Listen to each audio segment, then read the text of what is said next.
इनके लिए बाकी सारे लोग जो इस दुनिया में हैं वो सारे काफ़ी बोरिंग लाइफ जी रहे हैं। उनको ऐसा लगता है कि जीवन जो मिला है केवल भोग के लिए मिला है। लेकिन दोस्तों, इसके उलट एक और प्रकार के लोग होते हैं इस दुनिया। ऐसे लोग केवल त्याग त्याग और त्याग की बात करते हैं। ऐसे लोग हर चीज में अनुशासन।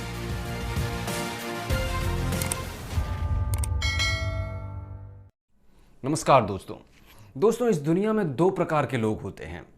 पहले वो जो ऐसा कहेंगे कि यार तुमने शराब नहीं पी तो तुमने क्या किया, तुमने अगर सिगरेट के धुएं को अपने मुंह में नहीं रखा और उसकी गर्मी को महसूस नहीं किया तो तुमने क्या जिया। दोस्तों, ऐसे लोग केवल मनोरंजन के लिए जीते हैं। इनका उद्देश्य जीवन का या तो शारीरिक सुख, मानसिक सुख, जैसा भी सुख है, केवल आनंद, केवल मनोरंजन, केवल वासना की पूर्ति, यही इनके जीवन का उद्देश्य होता है।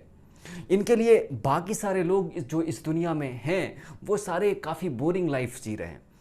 उनको ऐसा लगता है कि जीवन जो मिला है केवल भोग के लिए मिला है। भोग के सिवा जितना चाहो भोग लो, भोग के सिवा जीवन में और कुछ है ही नहीं।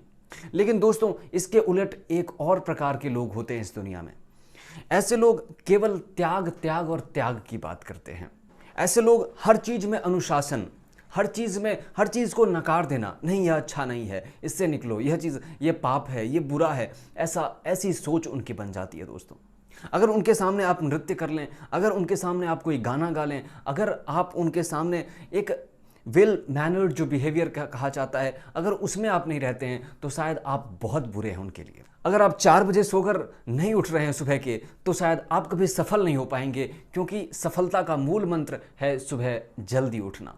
दोस्तों, ऐसी सोच के लोग भी एक प्रकार के अति में जीवन जीते हैं, जिनके जीवन में केवल त्याग और त्याग ही होता है। तो दोस्तों, ये दोनों ही प्रकार के लोग एक दूसरे के बिल्कुल उलट दिखाई पड़ते हैं, लेकिन इन दोनों में एक बहुत बड़ी समानता भी है। वह समानता क्या है?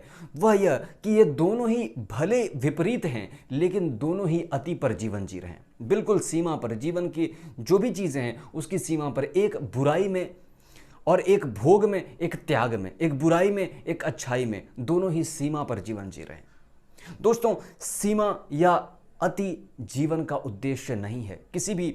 अगर आप एक सांसारिक व्यक्ति हैं, अगर आप एक सामाजिक परिवेश में जीवन जी रहे हैं, तो फिर इस प्रकार का जीवन कभी भी समाज के लिए और आपके लिए बिल्कुल सही नहीं हो सकता। अब ऐसे भी प्रश्न आ सकते हैं कि फिर जो साधु सन्यासी हैं तो त्याग भरा जीवन जीते हैं, क्या वह पूर्णतः गलत है?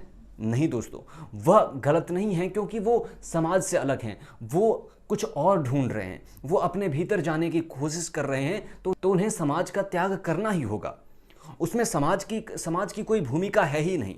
लेकिन अगर आप वही कार्य अगर समाज में रहते हुए करने लग जाते हो तो शायद आप अपने लिए भी और दूसरों के लिए भी मुश्किलें पैदा कर दोगे। इसलिए अगर आप समाज में हो तो दोनों ही चीज़ों को, दोनों ही ध्रुवों को साथ में लेकर चलना सीखना होगा। दोस्तों, आप कभी भी अति पर जाने की कोशिश मत करो। अगर आप अति पर जाओगे तो आप समाज में रहते हुए भी बिल्कुल अकेले रह जाओगे।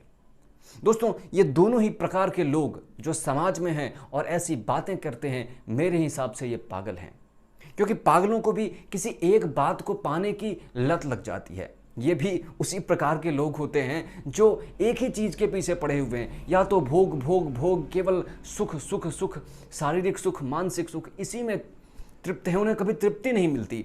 और दूसरी तरफ एक लोग जो केवल त्याग की बातें करते हैं, सब कुछ छोड़ दो, सब कुछ त्याग दो। दोस्तों, ये दोनों ही अति पर कभी भी जाना सही नहीं है। एक ही रास्ता सही है एक सांसारिक व्यक्ति के लिए, वह है मध्यम मार्ग, जिसे बुद्ध ने, कृष्ण ने दिया दोस्तों, कि दोनों ही चीज़ों का समानता ही जीवन है, दोनों ही ध्रुवों का मेल जीवन है, न इस पार न उस पार, मध्य में रहो। उम्मीद है आपको यह वीडियो पसंद आई होगी। अगर पसंद आई है तो इसे अपने दोस्तों तक, अपने फैमिली में शेयर करें। बहुत बहुत धन्यवाद।